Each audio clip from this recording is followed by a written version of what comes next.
So, here's the deal. I was never the biggest fan of Transformers. You know, I saw the Bayverse films, but I never really followed them. I think I used to believe that it was all one movie, and I was just misremembering it every time I saw the new one.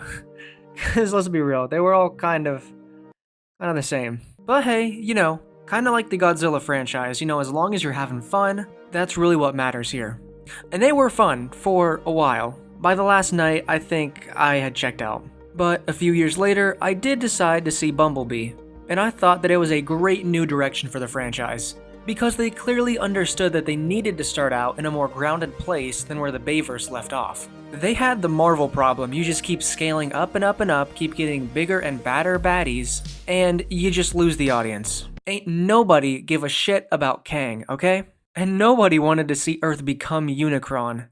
That's just stupid. But then I heard that they were coming back with a sequel, sort of, to Bumblebee. No one was really sure. But when the teasers started coming out, I was finally hyped again. G1 designs, old school transforming sound design, sort of, we'll get to that later. And exactly 0 frames of dog humping. This movie looks kick-ass. So I'm leaving for the theater right now. I'll see you when I get back. Alright. Oh, let's go. Hope this isn't complete garbage.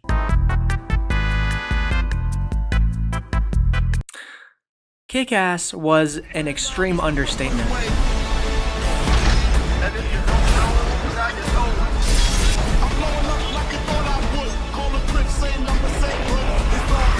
Other than Spider-Verse, this was the first movie in a long time to give me those chills of excitement in the theater. But before we get ahead of ourselves, let's start with the non-spoiler review. The first part of this video is going to be non-spoiler, second half will be spoiler. When you go to see a Transformers film, let's be real, the only thing you care about is the Transformers in the action. Are there cool set pieces? Good hand-to-hand combat? Am I going to get something that's at least half as cool as the forest fight in the second film? Well, Rise of the Beasts delivers an intensely satisfying action flick without being overdone, like I think many would agree that the Bayverse films did do. They overdid it.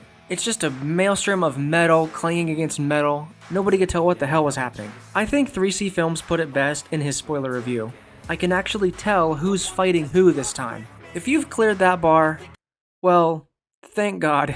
The Maximals, Autobots, and the Terracons all have unique weapons and abilities, and it makes for some action that really mixes up the formula. If the action is the deciding factor for you, which I think it would be for most people, then this movie has what you want. And it's worth seeing in theaters. Maybe even 3D. Some of that Unicron stuff would look mind-blowing in 3D. On to the human characters. The Bayverse struggled to find human characters that worked. They had moments of charisma, but no one's dropping their panties for Sam Witwicky. Come on. They had no staying power, no emotional growth. Luckily, Rise of the Beasts delivers not only a great action flick, but one that is a bit more emotionally deep than its Bay counterparts. Anthony Ramos plays Noah Diaz, a 20-something who's struggling to find a job to support his family and sick younger brother. Dominique Fishback plays Elena Wallace, a seasoned historian who points the rest of the team where to find the MacGuffin. Elena is pretty good. She plays the role fairly straight, nothing too crazy. It works for the film. But Noah was a real standout for me. This might be my personal favorite human character in any Transformers film. This guy oozes that right flavor of comedic energy and timing that you need for a likable protagonist. You brought a human here? I'm nobody. I ain't even seen nothing. I'm not even seeing anything right now. Oh, he still has an arc.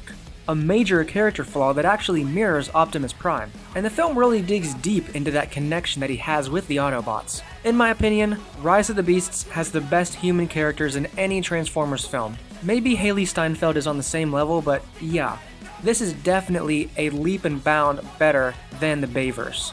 I can actually connect with these guys, and I did feel something towards the end when they were getting emotional. I actually did. That is crazy. Overall, the story is somewhat straightforward. You can't ask for too much out of these kinds of films. Find the thing that will take you to the MacGuffin, stop the bad guys, save the world. You know how it goes. But there is enough variation here in setting, and pacing, and structure that I never felt too deep in cliche territory. Should you see this movie? Yes. If you're a fan of the Transformers films, this will likely be the most entertaining one for you by far. There's more of a consistent plot, characters to follow, and connections to be made with the human characters that won't qualify it as just something to put on the TV in the background on a lazy Sunday.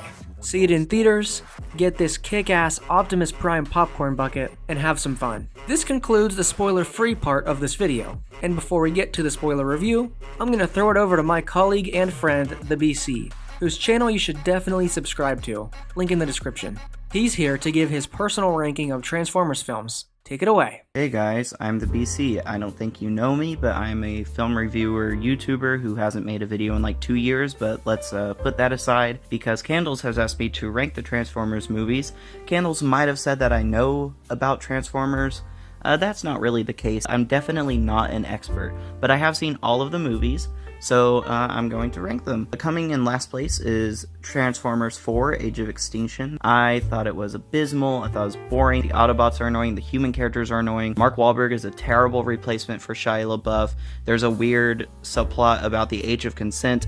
It's a terrible movie, it's so long, so boring, so gross feeling. The Last Night is just about as terrible as Age of Extinction was, but it does have a few interesting ideas it plays with, especially tying the Transformers lore all the way back to the stories of King Arthur. I thought that was stupid, but also kind of funny and interesting. And Anthony Hopkins is in it for some reason, and the aspect ratio switches about every 2 seconds. So this movie sucks, but it is kind of funny. I still don't recommend this to anyone. It's super long and boring. In 6th place is Transformers Dark of the Moon. This movie is almost too violent for a Transformers movie, although it does make me laugh, especially when Optimus just executes Sentinel Prime, who's trying to surrender. Yeah, this movie goes weirdly crazy, but it is kind of fun, at least when the action scenes are happening. They did make Shia LaBeouf into a complete douchebag in this movie, and I hated that they replaced Megan Fox. So overall, this movie sucked, but the action scenes were pretty good, and there are some very funny moments. Number 5 is Transformers 2 Revenge of the Fallen. This movie has kind of a soft spot for me. There are some parts that make me laugh, like when Optimus says, "I want your face," and then he rips off Decepticon's face. This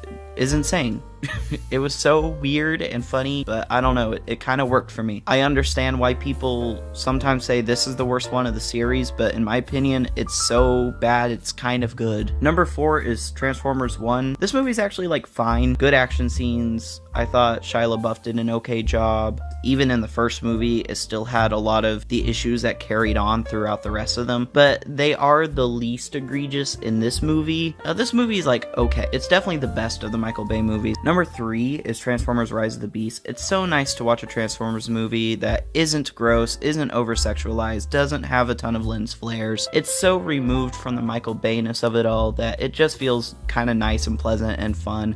I can't say it's an amazing movie. It has the sky beam and it's very predictable, but at least it isn't gross. Number 2 is Transformers the movie from 1986. This movie's insane, like even more insane than some of the Michael Bay movies. They introduced like 10 new main characters who none of them had proper introductions, and I talked to a friend who knows about the original animated series, and he was like, none of those characters are in the series until after this movie came out.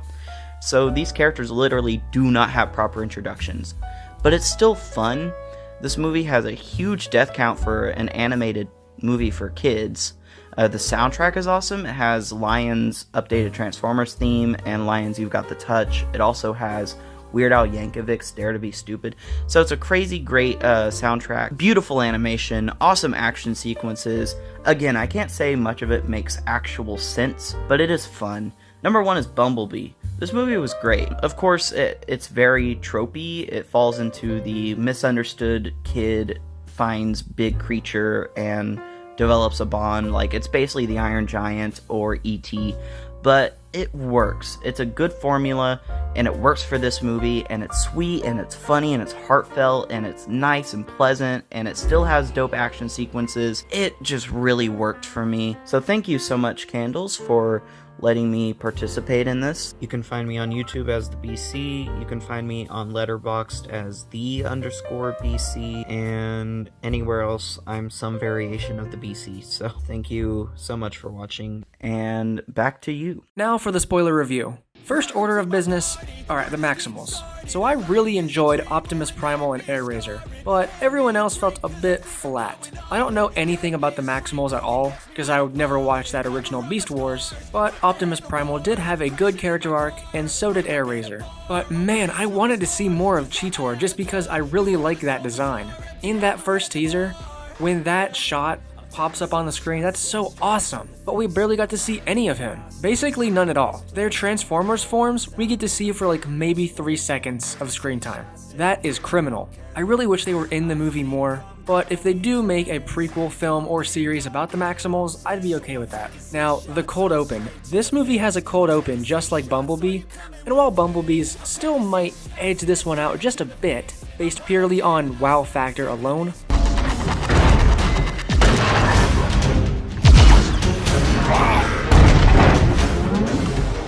Where's B-127?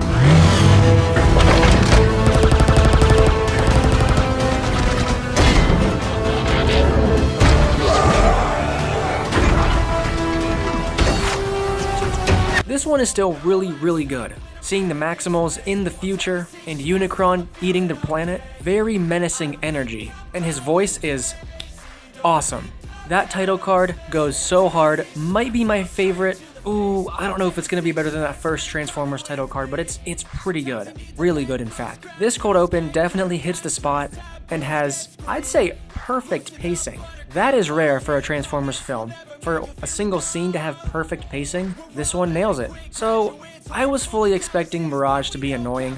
Pete Davidson, not super familiar with his work, but he was in Fast X, didn't love him, but didn't really love Fast X, so it's fine.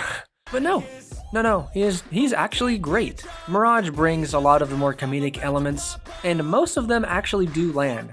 There's a joke about Noah being inside of him and they're not just work friends. That got a good reaction out of my theater. And he is actually very emotional. Pete Davidson can actually pull off an emotional character towards the end. It's a bit more difficult, and kind of a leap in the imagination, but he can do it. I was kind of tearing up towards the end, surprisingly. Optimus Prime's character arc was a great change from the Bayverse. He doesn't like humans in this one, he kind of thinks they're, I don't know, dumb. He doesn't want anything to do with them, unlike the Bayverse films where he loved humans right off the bat. His character arc in this film is loving humans, coming to love them, and respect them as a species. It mirrors Noah's arc of wanting to save his home planet, and I think it's great. Making Optimus more human is what this franchise needs. So remember earlier how I mentioned that I was missing some of the old Transformers sounds? Yeah, I didn't see them, or rather hear them too much in here. Don't get me wrong, this isn't Bayverse like annoying grating metal sounds, but we didn't have the full-on classic Transformer sound effect. I mean, remember in Bumblebee when this happened and we all lost our collective minds? Ravage, eject. I was so hoping they'd put more of that in this film, and they didn't really. And I think later on, it would be really awesome of them to just make that the default Transformer sound. Maybe it would get annoying after a while. I don't think so. I think it would be pretty cool. Now, lastly, everyone wants to hear my thoughts on the post-credits scene. Naturally, this is one of the biggest reveals in Transformers history, maybe the biggest. So at the end, you have Noah's character meeting with this government official, and it turns out that he works for G.I. Joe. Now, what the fuck? I have absolutely no connection to G.I. Joe. And after I saw it, I turned to my friend in the theater and said, what the hell did I just see? But again, after hearing 3C Films explain it and the background of who G.I. Joe is, I think this would be an awesome path to take for the new Hasbro-verse. Think about it. The most annoying part of every Transformers movie is the human characters. I think this movie already did a fantastic job at elevating their place in the third act. But if we can elevate their role even further by making them G.I. Joe soldiers with unique abilities, that would be a theoretical match made in heaven. I hope they continue with this idea in the future. I think it would be a great change for these films. Anyway guys, that was my review of Transformers Rise of the Beasts. Let me know what you thought of this film in the comments and on our Discord. Join the server to share your art, or share your movie reviews, and you can even request your own outfits. We've got a lot more users in there now over the last few videos. This video was a collaborative effort with the BC. a fellow reviewer on the Discord. He's awesome. Go subscribe to his channel for more reviews like the one you just saw. And, you know, if anyone out there is down to collab, just hit me up and we'll make it happen. For this collab, I drew him a fursona. I do not have to do that for every collab, that is up to you. If you want to collab and just have your own avatar or just have your voice, I am totally down with it. I love doing collabs and I would love to collab with you. Or if you want me to draw you an avatar, I could do that too. This collab could be anything you want. I'd also like to thank once again Tongahiti for the awesome fan art. You rock. Anyway guys, thanks for watching this review of Transformers Rise of the Beasts, and stay tuned for more.